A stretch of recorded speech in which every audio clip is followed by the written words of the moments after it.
요즘 방송에서 제공하는 투자 정보는 투자 판단에 대한 조언입니다. 방송에서 제공하는 주식의 가치, 가격 상승 및 가격 하락에 대해서는 방송사에서 보장하지 않습니다.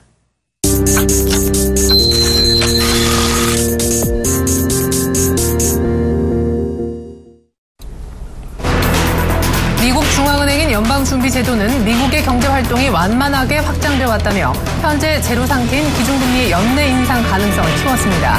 다만 연준은 기준금리의 목표치는 전과 동일한 0에서 0.25%로 유지하기로 결정했습니다. 연준은 미국 경제가 확장과 함께 고용이 호전되고 있지만 물가 상승률이 2% 목표치를 향해 근접한다는 합리적인 확신이 설 때 금리 인상이 적절하다고 기대한다고 덧붙였습니다.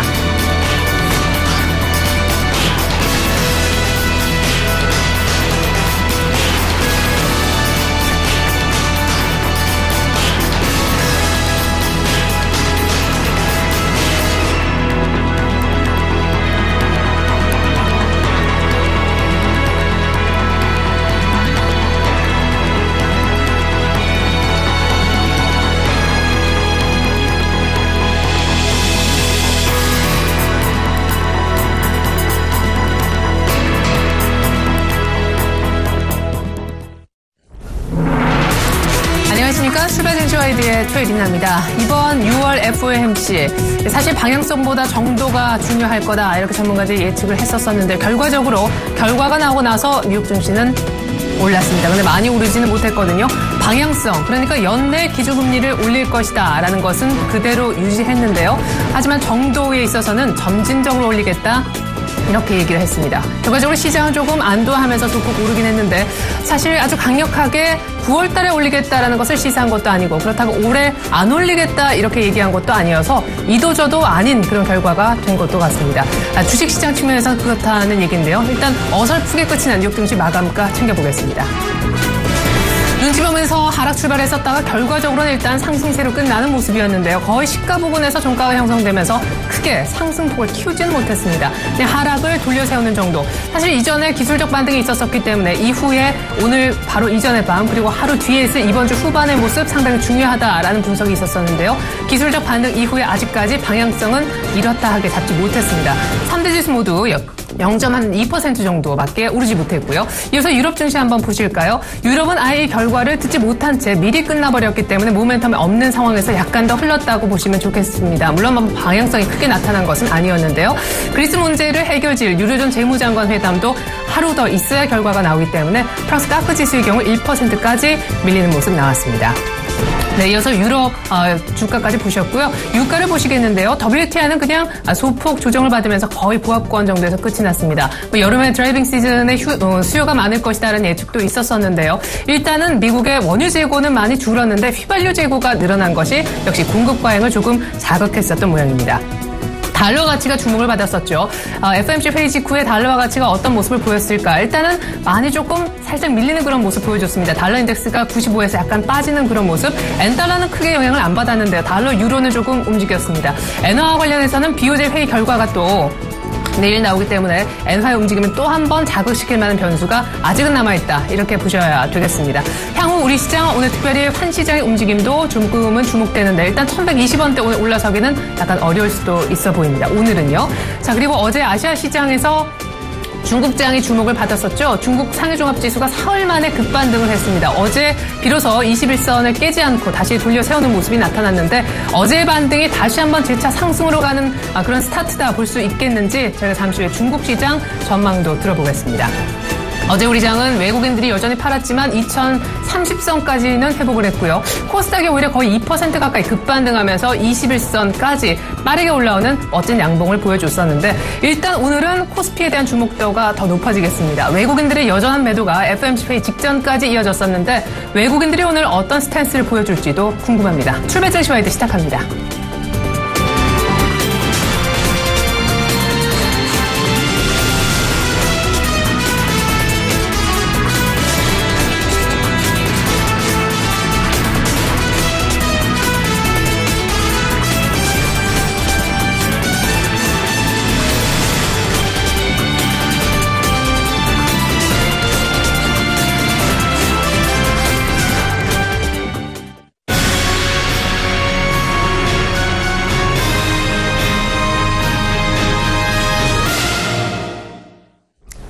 하반기 증시 분위기를 주도할 수도 있는 재료 6월 FOMC 회의 결과가 공개가 됐습니다. 시장에 미치는 영향력 더 깊이 있게 짚어봅니다. 아데나 투자자문 신승영 대표 연결해서 들어보겠습니다. 대표님 안녕하세요. 네, 안녕하십니까. 네, 앞서서 IMF 그리고 세계은행이 내년쯤에 금리 올려라 권고했음에도 불구하고 옐런 의장 고집인데요. 올해 안에 일단 금리를 올리겠다 얘기를 했습니다.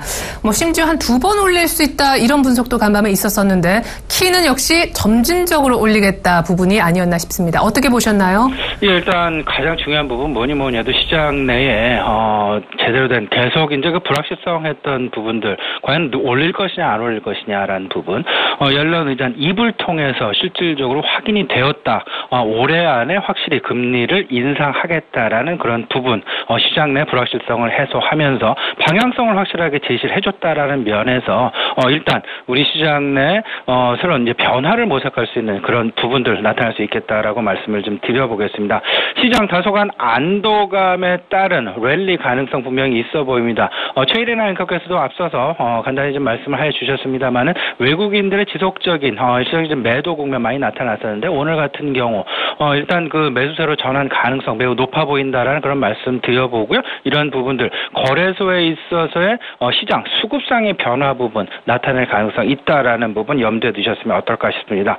FOMC 회의에서 얘기했던 부분들 간단하게 좀 정리를 해보죠. 일단 올해 안에 금리 인상 확실시 된다라는 부분 변함이 없는 듯하고요. 다만 연준 의장 바로 얘기를 했죠.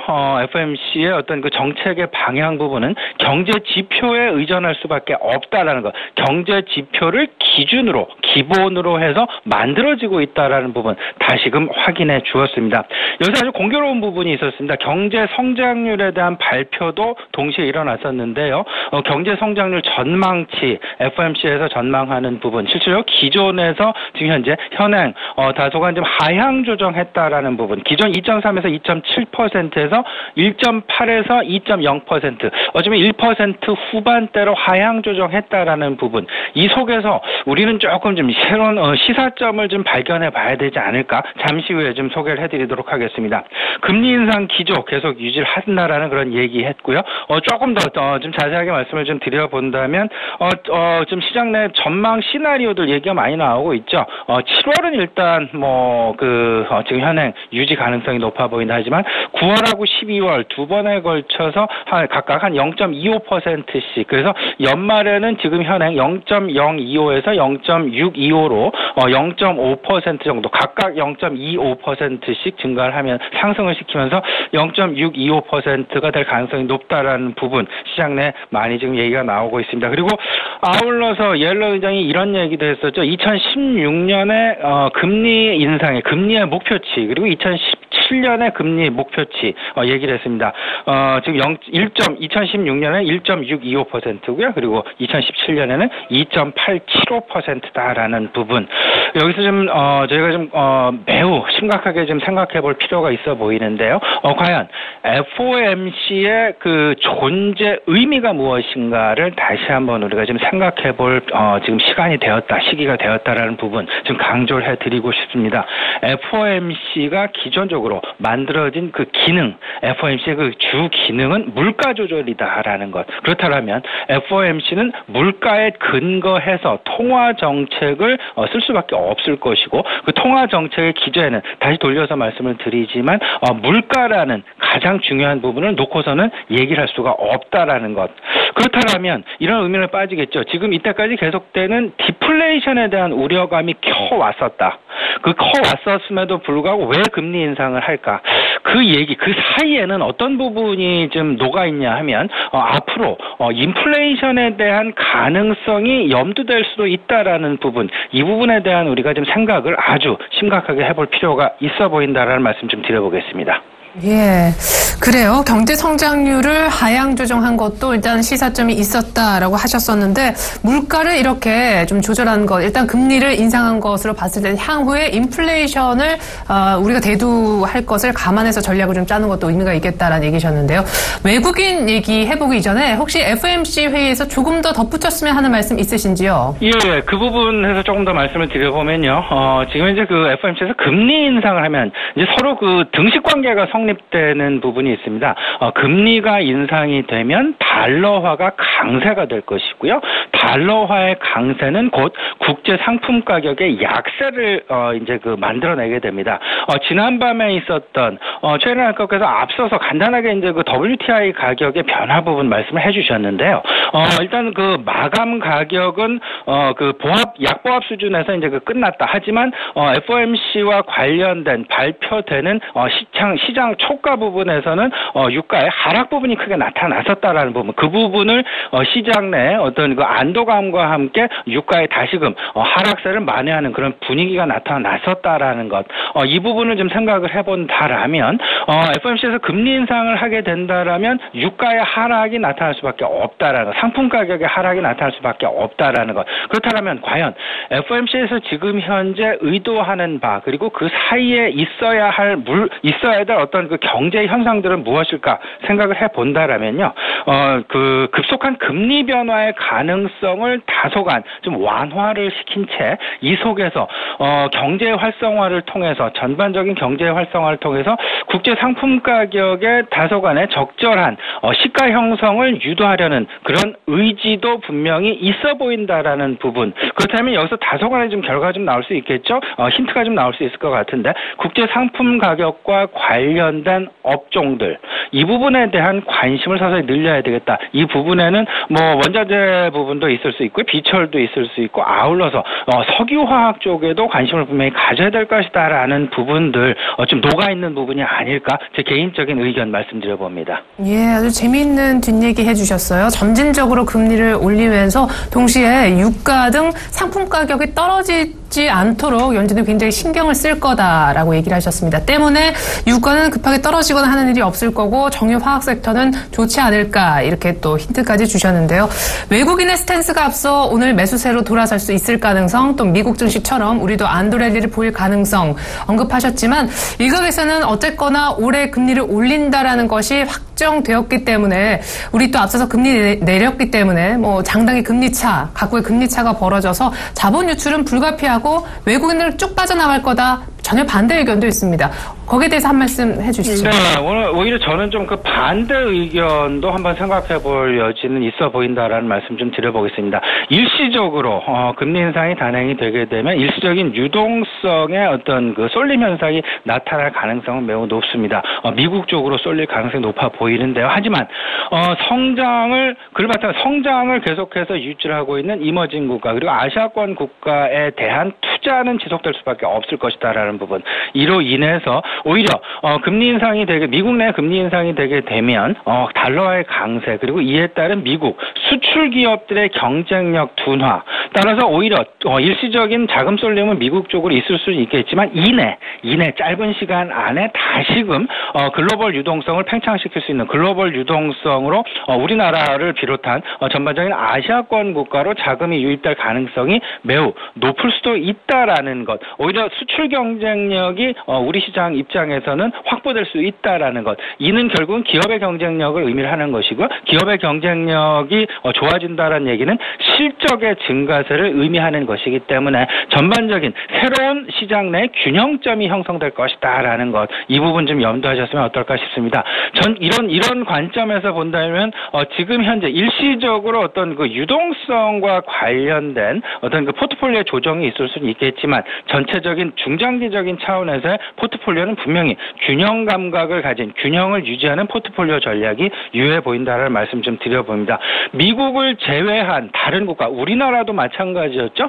선제적인 금리 인하를 단행하고 있다라는 점, 이 부분은 지금 현재도 지속되고 있고요. 현재 진행형이다라는 점에서 그런 어떤 버퍼를 서로가 지금 충족시켜 가려는 그런 어떤 움직임, 정책적인 면에서 지금 계속해서 나타나고 있다라는 점 역시 우리가 간과해서는 안 될 듯합니다.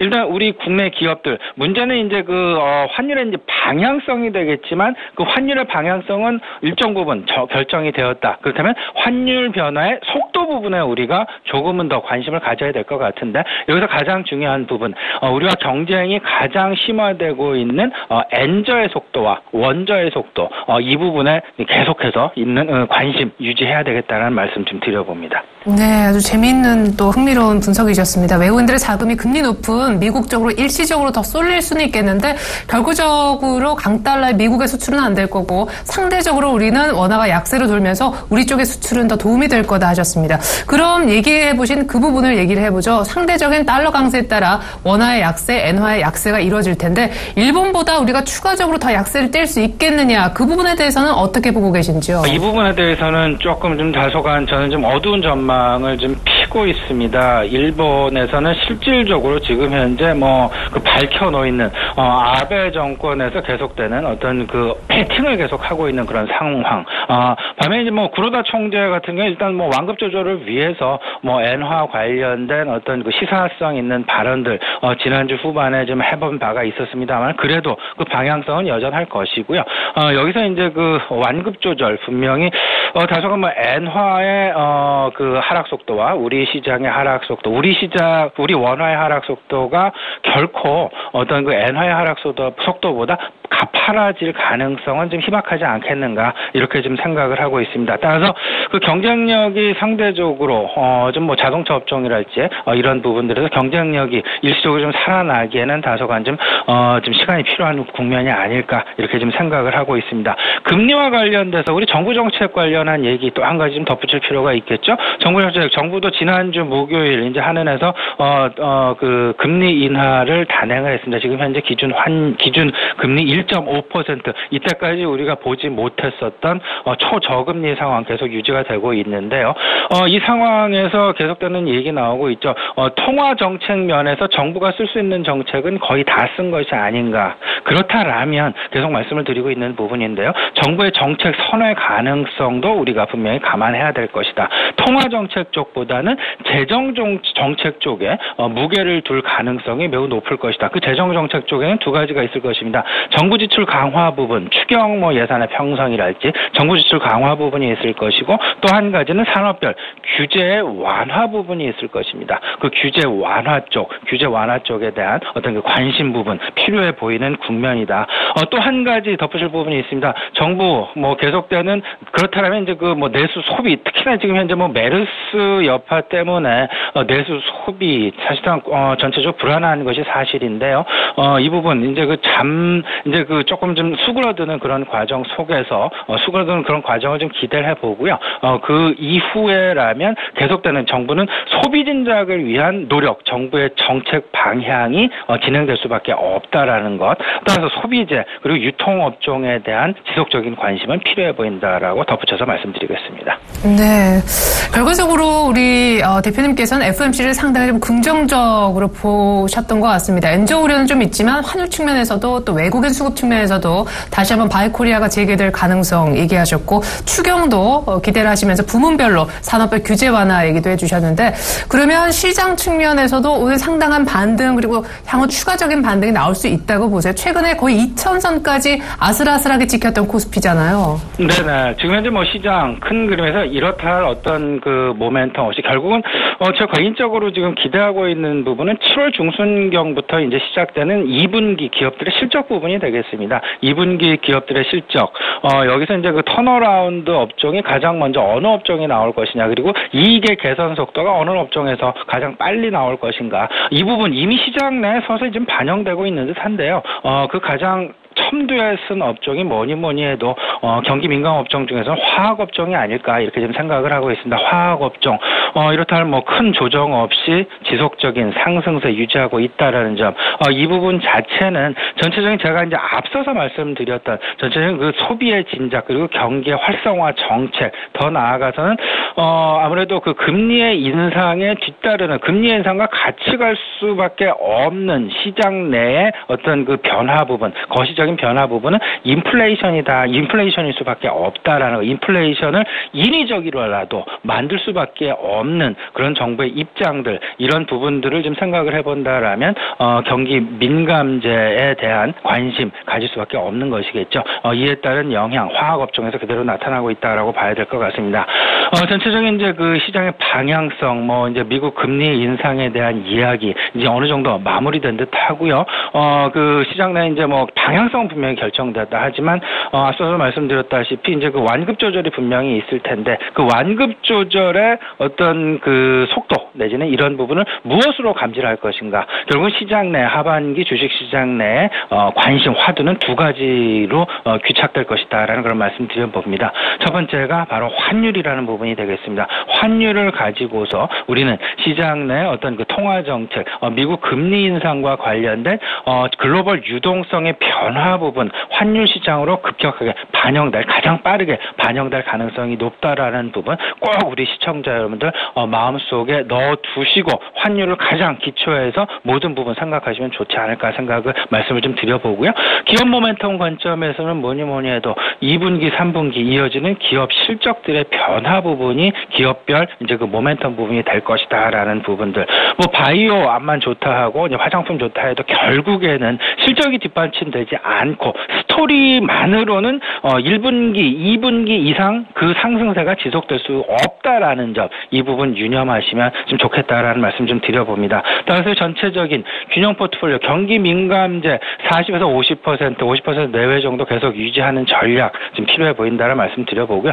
성장 트렌드에 있는 말 그대로 시장 내 어떤 그 실적이 가미된 그런 기업들, 성장 스토리를 가지고 있는 기업들에 대한 관심 한 20% 내외. 그리고 아까 앞서서 말씀드렸죠. 규제 완화와 관련된 이제 통화 정책은 마무리 국면이다. 그렇다면 재정 정책과 산업별 규제 완화 를 가지고 정부의 이제 그 각 산업별 부양책이 나올 텐데요. 그런 부분 정부의 규제 완화 쪽에 관심 따라 한 10% 내외. 그리고 지금 전체적인 저금리 기조, 투자 환경이 변화되고 있습니다. 계속돼서 제가 말씀을 드리고 있죠. 배당 관련주들 계속 관심을 가지라는 부분 말씀드리고 있습니다. 최근 들어서도 역시 이제 중간 배당과 관련된 그런 기업들 새롭게 좀 관심을 받고 있는 그런 상황이다라는 점 역시 참고하시면 어떨까 싶습니다. 네, 무엇보다 이제 뭐 여러 가지 파고들 그리고 변수들 거의 다 지나갔는데 7월 달부터 본격적으로 주목받을 그리고 이미 주목받기 시작한 2분기 턴어라운드 탑픽은 역시 화학이다 하셨습니다. LG화학도 어제 급등했었고 앞서 롯데케미칼도 이미 신고가를 쳤죠. 한 가지 궁금한 부분은요. 사실은 반도체는 상당히 유망한 섹터로 실적 측면에서 거론이 많이 됐었는데 어제 STS 반도체가 급격한 돌발 악재를 내면서 점 하한가 그것도 이제는 마이너스 30%이지 않습니까? 거기에 대해서 한 말씀만 끝으로 들어봅니다. 좀 생각을 해야 될 것 같아요.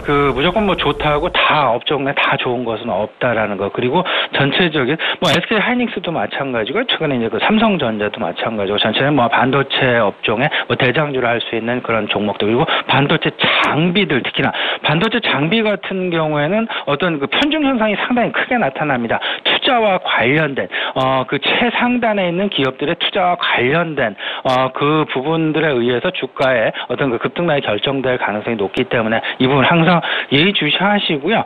그리고 이제 그 큰 업종 같은 경우에 특히나 이제 반도체 같은 경우에는 글로벌 유동성의 변화 부분과 떼어놓을 수 없다라는 점. 최근에 이제 그 SK 하이닉스의 어떤 그 다소간의 좀 그 조정 양상도 그런 부분 중에 하나로 좀 생각이 되는데 오늘 같은 경우 일단 좀 하락이 계속 나타났었다라는 점에서 본다라면 좀 반등 기대해볼 만한 수준이다라고 말씀을 좀 드려보고요. 장비주 특히나 장비주 쏠림 현상이 매우 좀 급하게 나타날 수 있다라는 점 이 부분 유념하셨으면 좋겠습니다. 네, 감사합니다. 무엇보다 오늘 6월 FMC 회의 결과가 나왔는데 뒷얘기 아주 깊이 있게 잘 들었던 것 같습니다. 인플레이션은 불가피하다. 그리고 외국인과 환율 측면, 실적 측면에서도 모두 다 변수를 한번 다 짚어주셨습니다. 아데나 투자자문 신승영 대표님 없었으면 이런 얘기 듣기 어려웠을 것 같습니다. 깊은 분석 감사합니다. 네, 감사합니다.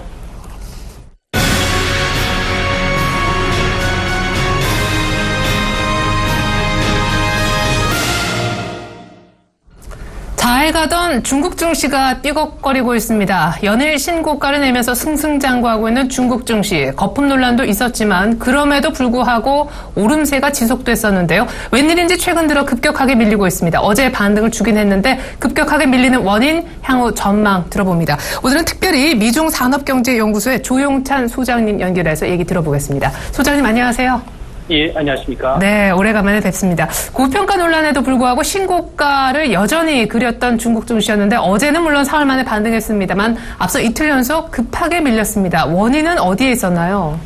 아무래도 지금 중국 증시가 밸류에이션이 뒷받침된 실적 장이 아니라 개인들이 주도한 유동성 장이기 때문인데요. 이런 유동성 장에 균열이 생기면서 주가가 지금 롤러코스터를 타고 있습니다. 당장 중국 증권당국이 버블을 막기 위해서 360조 원이 넘는 신용거래뿐만 아니라 원금의 10배까지 빌려주는 그림자 금리의 주식담보대출에 대해서 규제에 나섰고요. 또 이번 주에만 IPO 청약에만 1250조 원이 들어가게 됩니다. 이뿐만 아니라 중국에서는 6월달이 반기 결산인데요.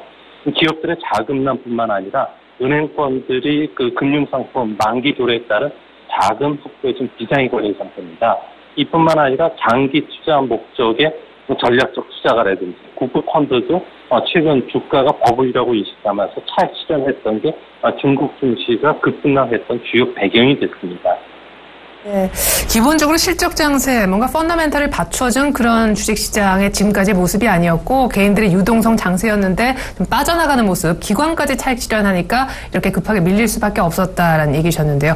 그러면 중국 증시, 요즘은 해외 증시, 주식까지도 직접 투자하시는 분들이 늘고 있는데 이런 조정을 매수 기회, 매수 찬스로 봐야 될지 아니면 조금 정말 불안하다는 신호를 보고 차익 실현하면서 같이 빠져나와야 할까요?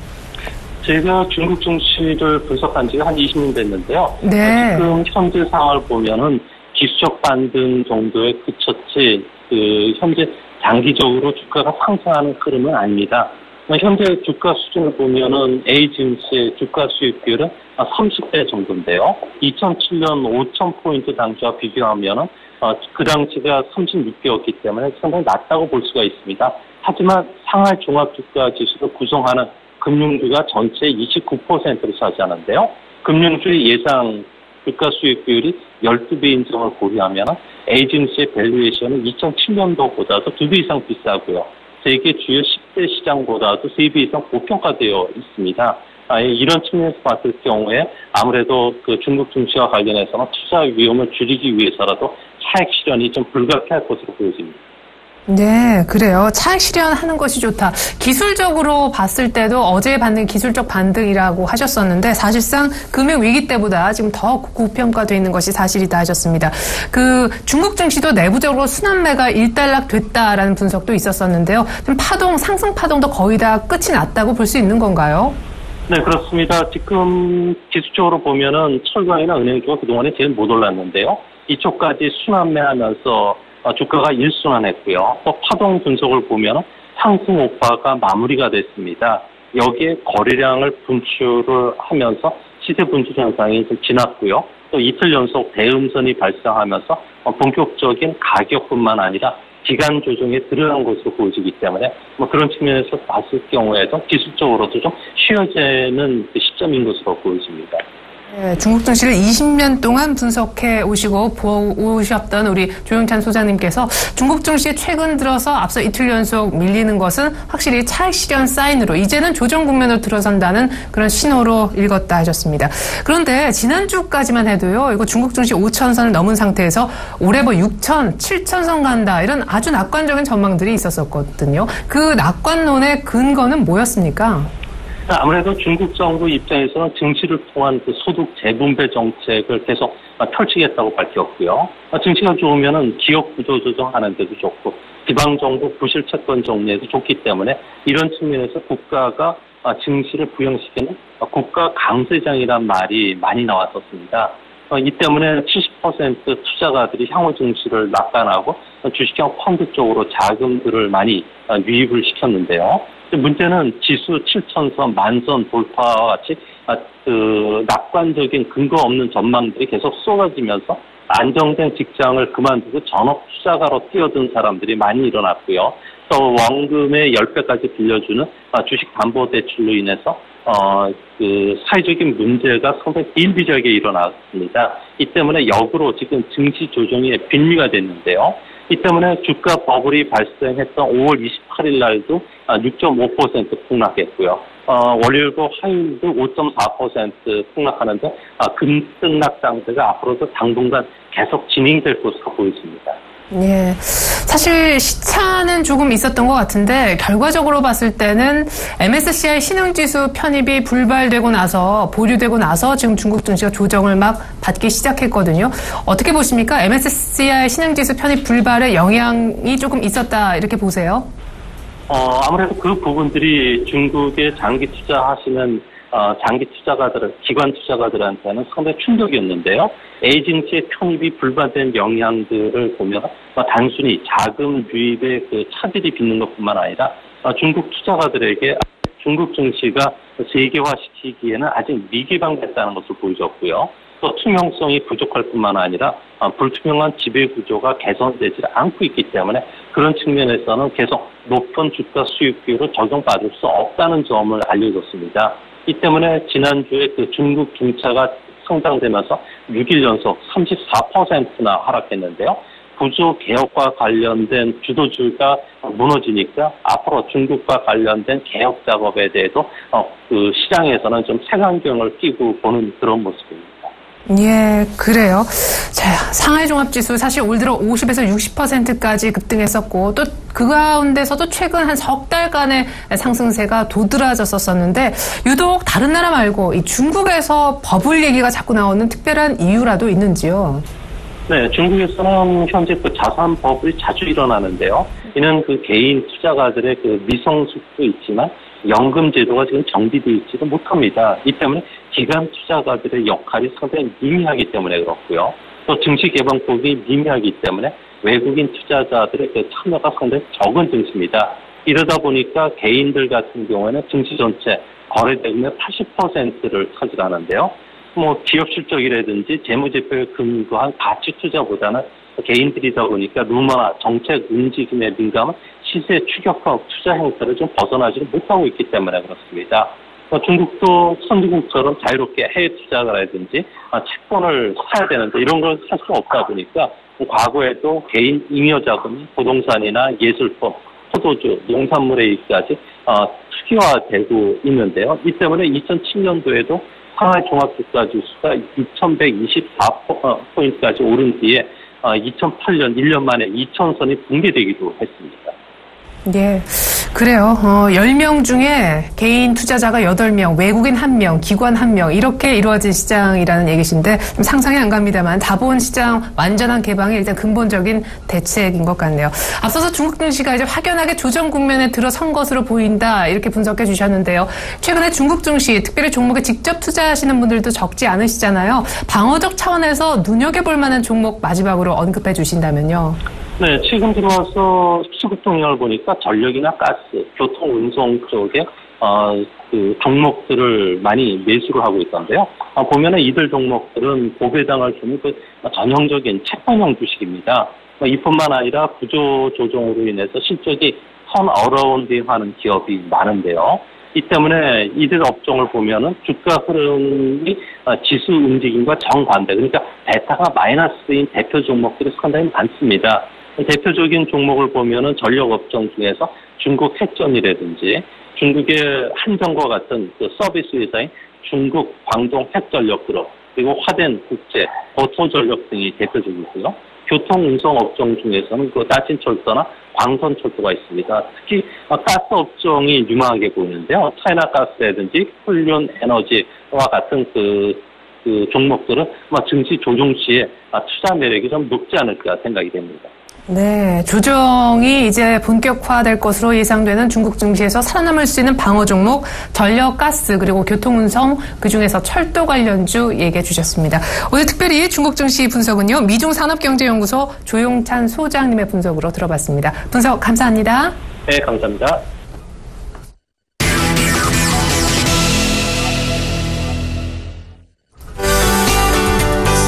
시청자 여러분 안녕하십니까? 오늘 신문 읽어주는 남자가 조금 늦게 시작했습니다. 여러분 제가 주 초에 분명히 변동성은 나올 수 있을 것이다 얘기 드렸었고 그 주 초에 변동성이 크게 나온다면 그것은 찬스다 이런 얘기까지 드렸었죠. 그죠? 그러니까 그 찬스를 잘 살리셨으면 전일 주말로 갈수록 제가 시장은 안정성을 모를 것이다. 결국은 안개장이 거쳐 나갈 것이다는 얘기를 드렸습니다. 그 점 꼭 좀 참고하셨으면 좋고, 참 시장을 잘 대응하셨으라 생각을 합니다. 거기다가 사물인터넷 분명하게 말씀을 드렸습니다. 그죠? 사물인터넷이 대기업들이 가고자 하는 방향이다. 이 신문 읽어주는 남자와 수익을 말하다를 통해서 꾸준하게 사물인터넷에 대해서 얘기를 드렸어요. SNL 코컴도 여러분 계속 지속적으로 얘기 드렸던 부분이니까 그 점 참고가 되셨다면, 저는 SNL 좀 크게 올랐습니다. 한 20% 가까이 올랐는데요. 코컴도 역시 마찬가지죠. 그런 부분들을 참고해 보시더라도 SNL 코컴은 참 오래됐습니다. 그죠? 작년도부터 해서 수익을 말하다 시간에 SNS는 4,000원대, 코컴은 5,000원대 계속 얘기 드렸던 종목이었으니까요. 그로부터 강한 상승세가 나왔고 조정이 깊이 들어왔죠. 그 다음에 지금 이제 다시 사물인터넷에 붐이 나올 수 있다. 즉 하반기 주도 섹터가 사물인터넷이다. 이런 얘기를 드렸었습니다. 전자 쪽인데 조금 더 디테일하게 표현하자면 사물인터넷이다. 이런 얘기를 드렸었죠. 그러니까 여러분 다른 채널 돌리지 마시고 이 서울경제TV를 시청하시면서 시장을 어떻게 봐야 될 것이고, 그 시장을 봐야 될 때 우리가 참고해야 될 것은 결국은 직관적 사실에 의한 뉴스라는 거, 기사라는 거 다시 한번 인식하셨으면 좋겠습니다. 자, 오늘도 외신과 최대의 경제일간지 서울경제신문을 살펴보면서 얘기 이어가겠습니다. 자, 외신 바로 제가 발췌한 거를 한번 살펴볼게요. 제가 뽑아온 기사는 빅데이터에 대한 얘기입니다. 빅데이터 이 얘기도 계속 나오죠. 결국은 빅데이터 이 시장에 대한 성장성에 대한 부분입니다. 이 빅데이터가 촉진한 데이터 퍼스트 무브먼트, 그러니까 데이터 퍼스트 운동이란 얘기예요. 그죠? 자, 이 내용이 뭐냐면 결과적으로 이겁니다. 데이터 산업의 성장 속도가 가파르게 진행이 되다 보니까 자, 여기에 생기는 병폐가 나올 것이 아니냐. 그러니까 우리가 성장통이라고 표현을 하죠. 그런 성장통이 분명히 나올 수 있다라고 지금 이 기사는 얘기를 해주고 있고요. 그 성장통적인 측면에서 우리가 이 데이터 퍼스트 무브먼트를 해야 된다, 이런 얘기를 하고 있습니다. 이 빅데이터는요, 여기 찍힌 기사에 의하면 모든 미래 산업의 근간이라고 얘기를 하고 있습니다. 그러니까 앞으로 미래 산업이 펼쳐질 곳에서는 이 빅데이터 시장은 계속해서 쓰여 나갈 것이다. 왜? 로봇들이 일을 하고 입력값에 의해서 일을 하죠. 그리고 사물 인터넷을 통해서 그들을 제어합니다. 그렇다면 이것은 모두 빅데이터에 대한 부분들을 의미하는 것이죠. 그래서 이 빅데이터 시장은 장기적 성장세를 갖추고 있는 시장이다. 이것을 얘기를 하고 있습니다. 보완해야 할 부분에서도요, 규제보다는 성장 쪽에 초점을 맞춰야 된다는 얘기를 여기서 하고 있죠. 그러니까 결국은 규제는요, 이 빅데이터 시장의 성장성을 막지를 못한다는 얘기죠. 그래서 그 부분도 참고를 해보셨으면 좋겠고, 결국은 빅데이터 시장의 성장성이에요. 그러니까 우리가 예전엔 뭐 메가바이트, 기가바이트 이러다가요, 이제는 테라바이트 시대로 넘어오고 있습니다. 그죠? 테라바이트가 보편화되는 시대. 그리고 SSD라고 불리는 솔리드 스테이트 드라이브가 등장함으로 해서 이 처리 속도라든가 빅데이터의 처리 속도, 이런 것들이 굉장히 빠르게 넘어가기 시작하고 있죠. 그러면서 IT의 발전과 더불어서 이런 빅데이터의 발전 속도는 더더욱 커지리라 보여집니다. 사실상 이 빅데이터는요, 모든 산업에 쓰여진다고 보시면 됩니다. 자, 제가 오늘 체크 무늬 옷을 입고 왔습니다. 40대를 체크 세대라고 하는데, 건강을 체크해야 되고요, 그 다음에 나이를 체크해야 되고, 피부를 체크해야 된다고 해서 체크 세대라고 합니다. 체크 옷을 또 즐겨 입는데요. 근데 이 체크 옷이 여러분들 보고 있다가 너무 마음에 든다 그러면 이제 방송용 디지털 시스템을 통해서 이 옷에 대한 정보와 그리고 가격 그리고 배송까지 모두 환원해 볼 수 있는 것, 그리고 이것을 한 번쯤 클릭해 봤다면 그 다음 날도 이 옷에 대해서 여러분들의 구매 욕구를 불러일으킬 만한 쌍방향 커뮤니케이션, 양방향 커뮤니케이션에 대한 부분들을 이 빅데이터가 전부 다 보관을 하고 저장해 있다가 맞춤형 서비스를 제공을 한다는 얘기죠. 이런 부분들 모든 산업에 쓰일 수밖에 없다는 얘기입니다. 그래서 그런 부분들이 참고가 되신다면 이 빅데이터 시장 계속해서 좀 지켜봐야 되는 거 아니냐. 그렇게 참고를 해보셨으면 좋겠습니다. 자, 성장성이죠. 빅데이터에 대해서 아마 수익을 말하다 시간에도 강의를 드렸으니까요. 거기서 탑픽을 2종목 가까이 잡아드렸습니다. 그 시장을 계속 좀 보셨으면 좋겠습니다. 자, 다음 국내 최대의 경제일간지 서울경제신문 좀 살펴보겠습니다.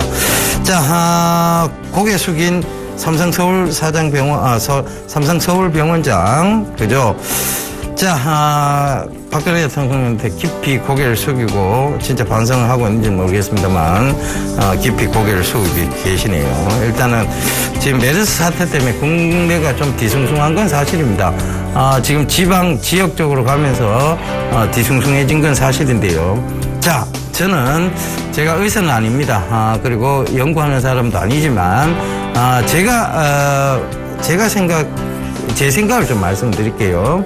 자, 이 메르스라는 것이 결국은 건조한 사막 지역의 낙타 쪽에서 나오기 시작했다는 것은 결과적으로 습기가 시작되면, 우기가 시작되면 이 메르스 사태가 좀 진정이 될 수 있다는 것이죠. 그러니까 결과적으로 장마철이 오고 본격적인 더위가 시작된다면 이 메르스 사태는 어느 정도 진정될 국면을 보이지 않느냐, 그렇게 보여집니다. 그러니까 그 전까지는 여러분들 건강 유의하시고 식사 잘 챙겨 드시고 잠 충분히 주무신다면 이 메르스 충분히 좀 피해 나가실 수 있을 거라 생각합니다.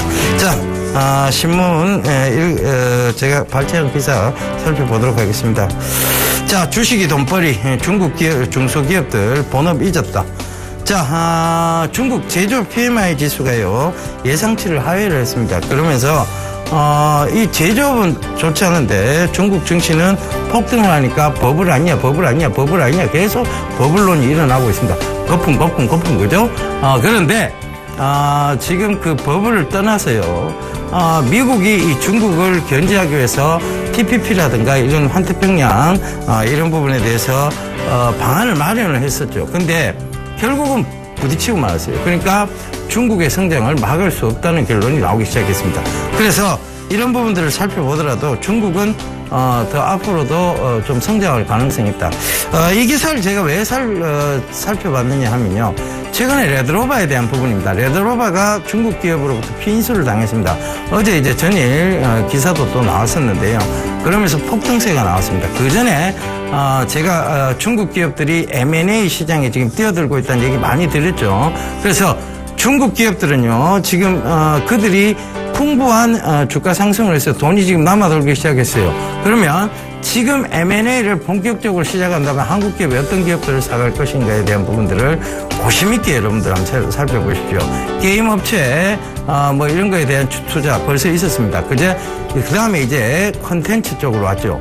그러면 이 결국은 콘텐츠 게임 쪽으로 왔다는 것은 방송 쪽으로도 어느 정도 이들이 M&A 할 가능성이 높다, 이렇게 좀 받아들이셔야 될 것 같아요. 그래서 이런 자국민들이 가장 관심 있어 하는 부분, 성장성이 있다고 생각하는 부분들에 대해서는 이런 급등세가 언제든지 나올 수 있는 M&A 시장이 펼쳐질 수 있다. 이거 꼭 좀 참고해 보시라는 의미에서 기사를 발췌했습니다.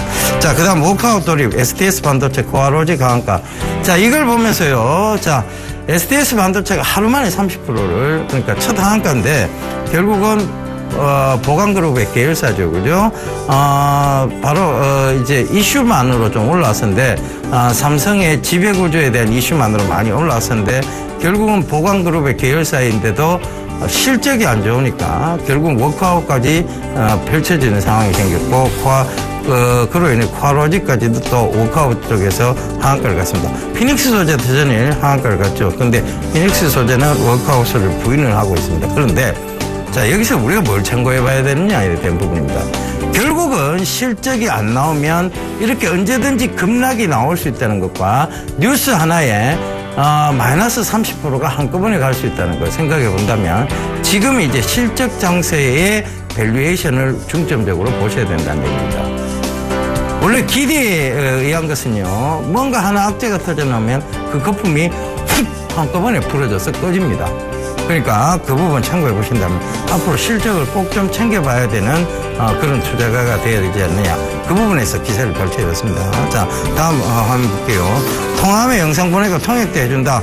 연결 속도 빨라지고 VoLTE에 대한 부분입니다. 11월 세계 첫 상용화가 되는데 이 VoLTE는요 결국은 뭐냐면 사물 인터넷 그걸 얘기를 하는 거예요. 모든 인터넷과 TV 등 인터넷과 연결된 모든 가전제품으로도 통화가 가능하다. 그 얘기는 결과적으로 뭐냐면 앞으로 이 펼쳐질 시장에서 이 스마트폰 쪽이 결국은 이 사물 인터넷과 같이 간다는 얘기입니다. 그래서 이 사물 인터넷을 안정화시키기 위해서는 VoLTE 결국은 굉장히 빠른 속도의 통신이 필요하다.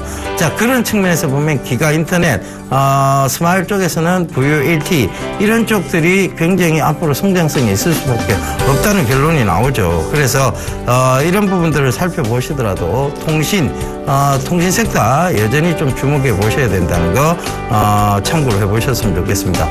SNS에 대해서 몇 번이나 강조드렸어요. IPv4에서 IPv6 라인으로 교체를 할 수밖에 없다. 그걸 제일 먼저 한 곳이 삼성전자고 그다음 인천공항에서 했다. 그런데 지금 모든 광급공사들이 거의 SNS이 따내고 있다는 거를 또 무료 강연에서도 얘기를 한번 드렸고요. 그다음에 공개 방송에서도 얘기를 한번 드렸습니다.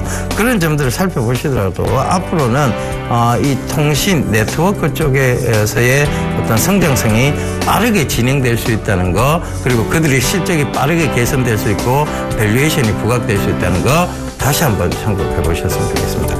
자, 제가요 이번 주말에도 강연회가 있습니다.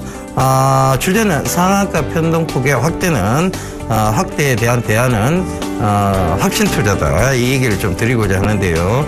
6월 20일 토요일이죠. 오후 2시에 백범 김구교육관 지하 1층에서 합니다.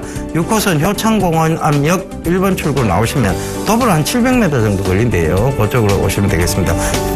그리고 그 다음날 일요일은요. 6월 21일 일요일 오후 2시 유한타증권 금융 디지털 밸리 지점입니다. 2호선 구로 디지털 단지역 3번 출구로 나오시면 되는데요. 이것도 역시 도보로 조금 걸어오셔야 돼요. 참가비는 둘 다 무료고요. 문의 전화는 1577-7451번입니다. 그러니까 문의들 많이 하셔서 이 상한가 변동폭 확대에 확고한 주식 투자 방법 그리고 확신에 대한 주식 투자 그거를 좀 듣고 가셨으면 좋겠습니다. 자, 오늘도 투자 제안 한 말씀 드리고 저는 물러가도록 하겠습니다. 자, 제가 분명히 찬스라고 말씀드렸습니다. 변동성이 나왔을 때 그 찬스에서 지금 이제 변동성 해소, 즉 안개장 해소 국면으로 들어갔습니다. 그렇다는 것은 여기서 지금 강한 상승장이 나타난다기보다는 점진적 상승장에 대한 부분들을 예상해 보셔야 될 것 같고요.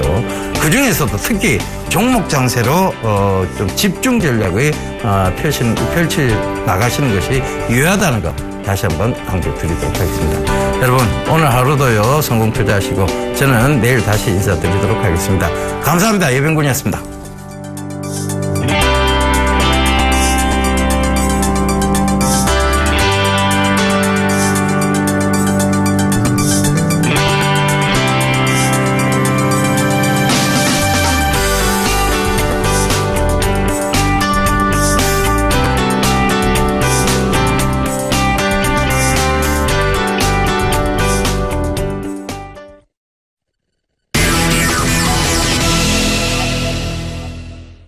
이두코의 상한가 팩토리 시즌2 들어가 보겠습니다. 오늘도 여의도에 계시는 샘플러스 이두코 멘토 연결합니다. 멘토님 안녕하세요. 반갑습니다. 네네. 오늘 전화 연결이군요. 코스피가 전일 나흘 만에 반등해서 2030선 회복했고 61선 반드시 지켜야 된다 하셨던 코스닥도 멋진 양봉으로 21선 회복했습니다. 무엇보다 축하의 말씀을 드릴 것이 일찌감치 보좌하셨었던 사물인터넷 관련 주식들이 어제 급등했었는데 차익 실현 매물이 또 빠르게 약간 나온 듯도 해요. 윗꼬리를 거의 동반하면서 마감된 모습.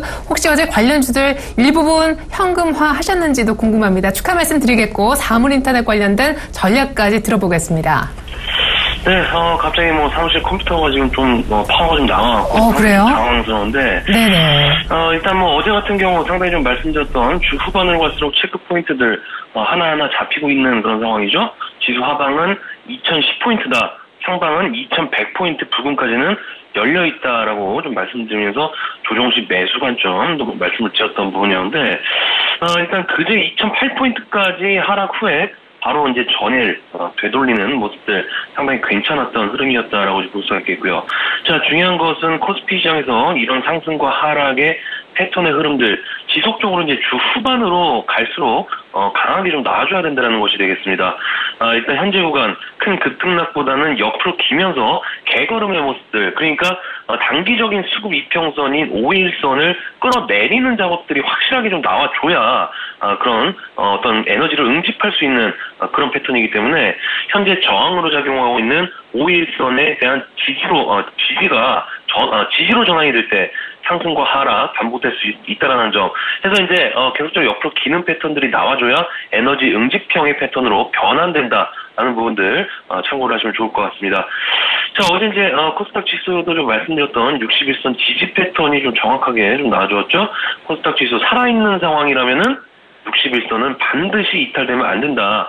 종목들도 마찬가지가 되겠습니다. 61선 이탈되지 않는 종목들은 그래도 살아있는 그런 종목들. 수급선이라고 할 때는 61선 그만큼 중요하다라고 좀 말씀을 드리고 있는 부분이고요.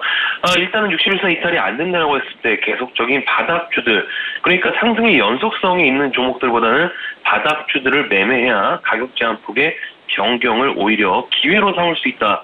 수차례 말씀드렸던 부분들 기억을 하실 겁니다. 어제 이제 사물인터넷 관련주들 그런 관점에서 코콤이라든지 S넷, 엔텔스 같은 종목들 어제 상당히 좀 높은 급등이 좀 나와주었죠. 코스닥 전체 종목들 중에서 사물인터넷 관련된 섹터들이 단연 굉장히 뭉탱이로 움직였던 그런 테마 섹터가 좀 되겠는데, 어제 일단 코콤 같은 경우에도 장중에 한 22% 정도 급등이 좀 나온 모습들, S넷 같은 경우에도 30% 가까운 상승률이 좀 나와주었습니다. 그만큼 제가 이제 강조를 좀 드렸던 부분들이 그동안 이제 상승의 연속성을 보였던 종목군들에게서 자금의 순환매, 테마주로 몰릴 가능성이 있기 때문에 지난주부터 이제 계속 길목에서 지난주 후반 정도에서부터 말씀드렸던 것이 길목에서부터 서서히 가드를 쳐서 잡아놔야 된다라고 좀 수차례 말씀드렸던 부분이기 때문에 일단 어제의 상승, 글쎄요, 일단 상승률 자체가 일단 14,000원 부근까지는 코콤 같은 경우에 간다라고 딱 잘라서 좀 말씀드렸기 때문에 어제 급등적인 측면들, 시기적인 부분으로는 조금은 빠르게 나온 상황이긴 합니다만은 가격 제한폭 변경으로 인해서 거래량이 터졌을 때 한 방에 이렇게 뽑아 올려버리는 그런 부분들, 투자자분들께서도 상당히 가격 제한폭의 변경의 어떤 그런 트렌드적인 부분들 상당히 계속적으로 체크를 좀 하셔야 되는 부분들이다라고 좀 볼 수가 있을 것 같습니다. 자, 해서 코콤 일단 보유하고 계신 분들께서는 상승시 매도 관점 1차적으로 좀 보시는 게 좋을 것 같고요. 일단 어제 이제 거래량이 터지면서 일단 좀 상승이 좀 나아졌기 때문에 말씀드렸던 14,000원 부근 정도까지 상승 1차적인 상승률로 보시고, 재차 하락 시에는 재매수 관점, 일단은 지금 13,600원까지 찍고 다시 한번 내려오면은 눌림목 매수가 한번 기회를 좀 줄 것 같은 그런 상황이기 때문에 다시 한번 재매수 관점으로 접근하시는 것이 좋다라고 좀 말씀을 좀 드리겠습니다. 자, 일단 제가 그런 관점에서 이제 상승시 이제 매도 관점 말씀 좀 드리도록 하겠고요. 자, 이제 이렇게 기회를 잡을 수 있고 상승률이 가능성이 큰 그런 종목이고 기회도 많은 것도 사실입니다만은 현재 시장 종목들이 또 급락하는 종목들도 상당히 좀 많은 것 같습니다. 마이너스 30% 간 종목들도 어제 같은 경우에 좀 많이 나온 그런 상황인데, 그래서 이제 종목 선택이 바닥권에 있는 종목도 상당히 중요한 것 같아요. 바닥을 기면서 재료가 살아있는 종목군들 지속적으로 매집 과정을 거쳐서 기간적인 부분들을 이겨낸다고 했을 때는 큰 폭의 수익률을 보일 가능성이 있는 그런 종목군들은 상당히 좀 많이 눈에 띄는 상황이기 때문에 바닥주들 현재 시점에서 상당히 중요하게 봐야 될 그런 상황이지 않나. 결국 이제 상승하는 종목군들은 상승 재료가 꺼지게 되면은 상당히 빠르게 차익 실현 내지 하락이 좀 나올 수 있겠지만은 재료가 살아있고 바닥권에 있는 종목군들 중심으로 빠른 트레이딩이 요구가 되는 그런 시점이면은 분명한 어떤 그런 사실인 것 같습니다. 해서 그 부분들 좀 참고를 하셔야 될 것 같고요. 자, 이번에 이제 2010포인트에 바짝 붙이면 붙일수록 증권주들 보자라고 좀 말씀드렸었죠. 증권주들, 대우증권을 대상으로 해서 현대증권이라든지 NH투자증권이라든지 이런 종목군들, 업종 섹터별로 공통된 점은 저점 라인들을 상당히 좋게 유지하고 있는 중이기 때문에 다시 한번 장기 트레이딩이 아니라 짧은 트레이딩 구간으로 진입을 했다는 점.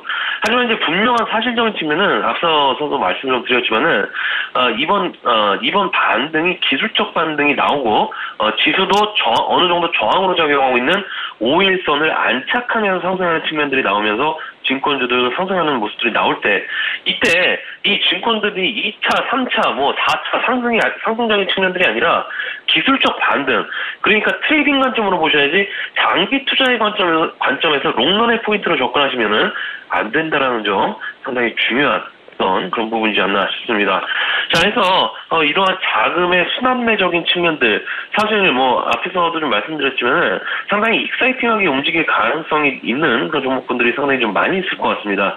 자, 그만큼 상승 후의 기술적 반등, 그리고 재차 하락, 그리고 또다시 기술적 반등을 거치면서 현재 저점을 낮추고 있는 중이기 때문에 특히나 제약바이오 섹터들, 아마 제가 2주 전부터 매수 사인드링 이후에 신고가 가는 종목들, 다른 종목군들이 한 종목도 없는 것 같습니다.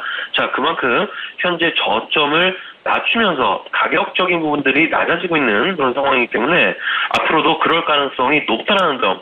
자, 그런 관점에서 본다면은 제약바이오 섹터들도 그렇고 대부분의 섹터들, 지금 코스닥이 3번 구간에서 재차 기술적 반등 구간에 들어왔고 5일선에 대한 지지 다시 한번 나오고 있는 구간이기 때문에 다시 한번 코스닥 지수 3번 구간에서 재차 저항권에 맞고 떨어질 가능성도 열려있는 상황이기 때문에 단기 트레이딩 관점으로 짧게 치고 빠지는 전략 보셔서 무리 없는 그런 어떤 투자를 좀 진행하셔야 된다는 점. 현재 구간에서는 장기 투자는 오히려 독이 될 수 있다는 점 반드시 좀 참고를 하셔야 된다라고 좀 말씀드리면서 정리를 해드리도록 하겠습니다. 오늘 스타트업 팩토리는 여기까지입니다. 고맙습니다. 네, 무엇보다 어제 삼성 M&A 관련해서 급등을 드디어 시작한 사물인터넷 관련해서는 조금만 더 다시 오르면 어제 착실한 매물이 약간 있었는데 정리하자 상승 시 매도 관점 얘기해 주셨습니다. 코코엄 기준으로 본다면 14,000원까지가 일단은 1차적인 목표가, 그리고 재차 다시 밀려서 13,000원까지 내려오면은 그때 팔았다가 다시 한번 재매수해보는 그런 관점 얘기도 하셨습니다. 증권주 눈여겨보고 계신데 절대 지금 중장기로 끌고 갈 만한 시장의 성격은 아니라고 하시면서 증권주 역시 짧은 호흡, 단기 트레이딩으로 임해보자 이렇게 얘기하셨습니다. 지금까지 샘플러스 이두코멘토의 의견 정리해드렸습니다.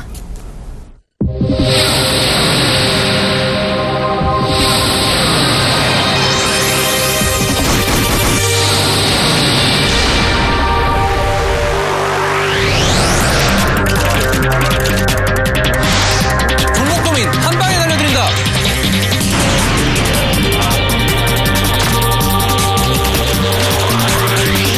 시청자들의 수익률을 지켜드리겠습니다.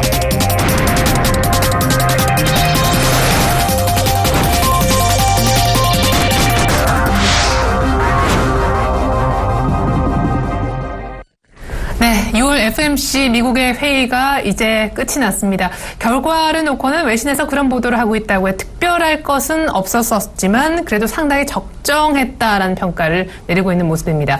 미국의 경기가 완만하지만 조금씩 좋아지고 있기 때문에 올해 내에 연내 금리를 올리는 것은 분명하다 이렇게 얘기를 했는데요. 이러한 분명한 신호가 나와줬기 때문에 시장은 오늘 불확실성 해소에 조금 안도하는 그런 반짝 웃는 모습을 보여줄 수 있을 것 같습니다만 그래도 강한 반등은 없을 것이다라는 전망도 동시에 제기되고 있습니다. 그리스 문제, 메르스 문제, 그리고 중국의 경기가 조금 둔화되는 문제 등이 아직까지 첩첩산중으로 증시를 압박하고 있기 때문인데요. 당장은 오늘 외국인들의 스탠스의 변화에 주목하시는 것도 좋겠습니다. 환시장과 외국인들의 스탠스 키가 될 것 같네요. 잠시 후 시가 들고 2부로 다시 오겠습니다. 고맙습니다.